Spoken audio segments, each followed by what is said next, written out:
సహజ మార్గ శిక్షణా పద్ధతి చాలా ఉన్నత ప్రమాణానికి చెందినది. అది మూలాన్ని తాకి కేంద్రం నుండి పరిధి వైపుగా సాగుతుంది.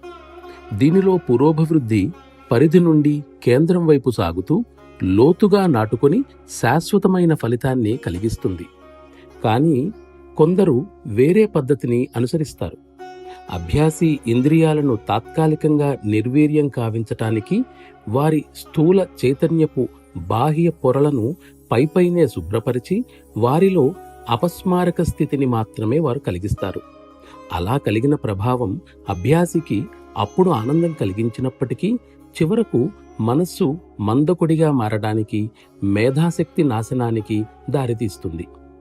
సహజ మార్గ విధానంలో అభ్యాసి మేధాశక్తి దివ్య జ్ఞానశక్తిగా మార్పు చెందే విధంగా అద్భుతంగా వృద్ధి చెందుతుంది. తగినంత సున్నితమైన వ్యక్తి తన అస్తిత్వంలో క్రమంగా వచ్చే ఈ మార్పును గమనిస్తాడు. ఇక్కడ నిస్సందేహంగా లయావస్థ ఉంది. కానీ ఆ స్థితిలో మనిషి సత్తత్వంలో లీనమై ఉన్నప్పటికీ రెండో వైపున ఉన్న ఈ ప్రపంచంతో కూడా సంబంధం కలిగి ఉన్నట్లు అనుభూతి చెందుతాడు. మానవాళి కోసం ప్రకృతి ప్రసాదించిన ప్రణాళిక ఇది. ఎందుకంటే అది లేనిదే మానవాళి మనుగడే అసాధ్యం. ఇది ముఖ్య అవసరం కూడా. ఎందుకంటే మనం శాశ్వతంగా కన్ను మూసే వరకు ముందుగా మనం మానవులుగా జీవించాలి. ఇది ప్రకృతి రహస్యం.